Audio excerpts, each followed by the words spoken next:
In this video, I'm going to walk you through the easiest and most effective ways that I have found so far to get and keep your barrel clean.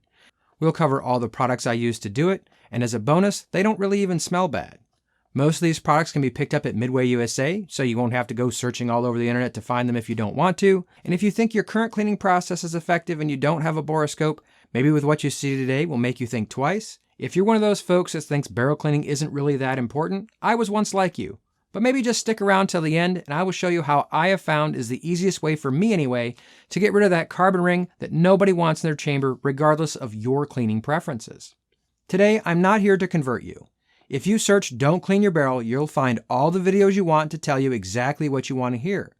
It will include all of the excuses you ever needed to tell your friends of why you don't need to clean your barrel. But also keep in mind you can search "How to Lose Weight Eating Ice Cream," and maybe you'll find people happy to tell you exactly what you want to hear.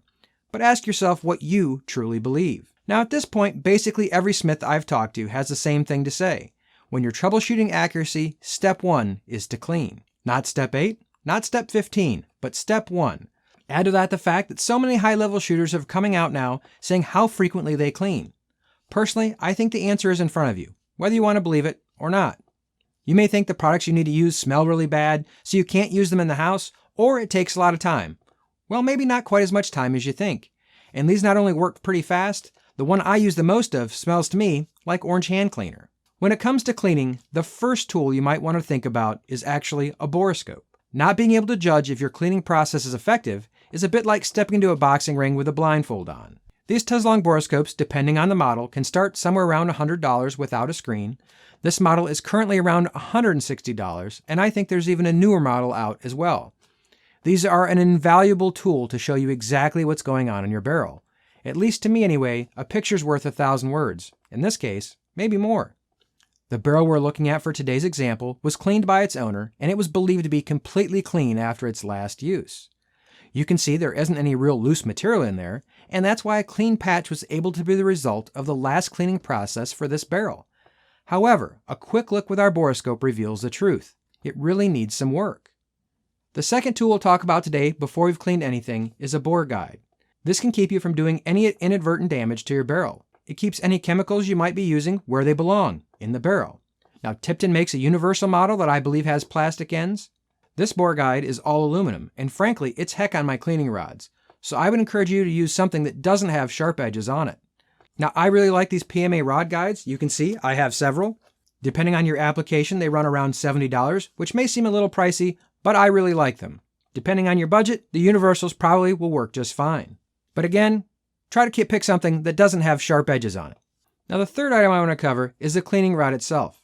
Now, I'm really not brand loyal here, but I've been using Dewey and they work really well for me. You'll need to get the correct one for whatever caliber you choose. If you choose a 22 on the smaller end, you can use that in larger bores as well, but for bigger bores like 338, you may want to get one that's a little bit thicker. You will need a corresponding jag to whatever caliber your needs are. I usually end up with a regular jag, but you could probably use a Parker Hale style if you prefer that. The Parker Hale jags seem to be a little bit more finicky with the patch size, but I've been using a regular jag and cotton patches of the appropriate size and having pretty good luck. The fourth thing we'll talk about are the chemicals used to do the actual cleaning. Regardless of your stance on cleaning, I expect this to ruffle some feathers. Let me start like this. If you're happy with your process, stick to it. If you're looking for a stupid easy process that's really fast without having to let it soak for 15 minutes in between steps, and it doesn't stink, keep listening. The product I'm going to tell you about is the ThorroClean bore cleaning system. This kit consists of 2 items, one called ThorroClean and the other ThorroFlush. The best I can explain is the system smells a little bit like orange hand cleaner. However, ThorroClean contains some amount of Iosso and is extremely effective when used with a nylon brush. My general advice is always going to be follow the instructions on the bottle.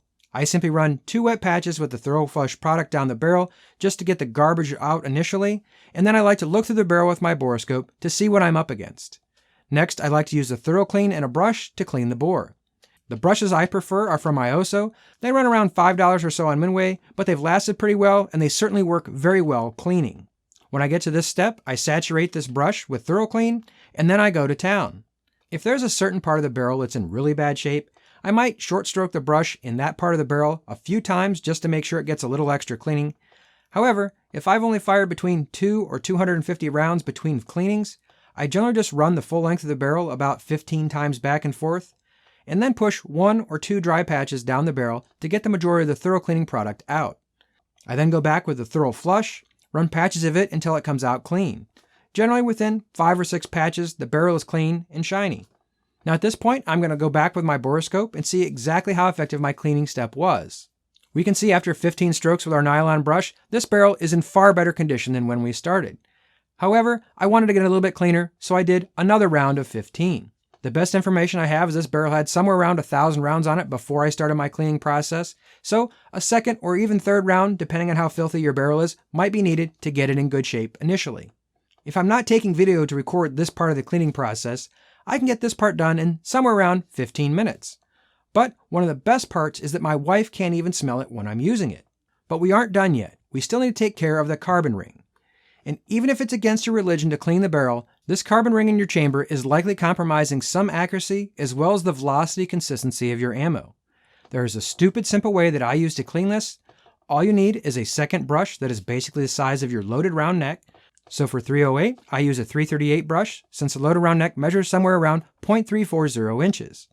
I like to wrap a patch around the brush and stick it with some Bore-Tec carbon remover. This product works well. I like to stick that in the chamber and leave the patch over the carbon ring for about 10 to 15 minutes. After that amount of time has passed, I spin the brush in there a few times and presto, the carbon ring is gone.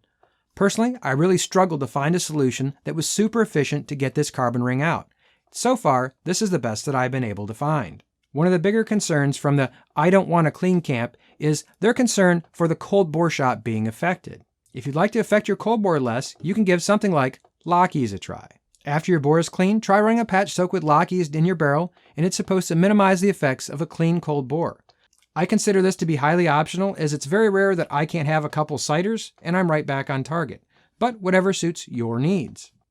Now besides the full-length cleaning rod, I really like this kit from Bore-Tec. Technically, I believe this is a chamber cleaning kit. It comes with various adapters to help you clean the lugs of your action. There are additional ones available if you need one for your application. The patches that come with it are really nice, and overall, I think it's a really nice kit. It's very sturdy. This is probably a little bit past the scope of a cleaning video. However, when you go back to lube things, I've been using this Milcom TW25B. It just works really well. It's a little expensive, but it goes a really long way. I'm sure there are 1,000 ways to accomplish cleaning your barrel, but at this time, this is the easiest, most effective process that I have found. But if you know something better, let me know in the comment section below. Now that your barrel is clean, check out these 10 tips to make your reloads perform better. I hope to see you come back next week. And until then, stay safe in small groups.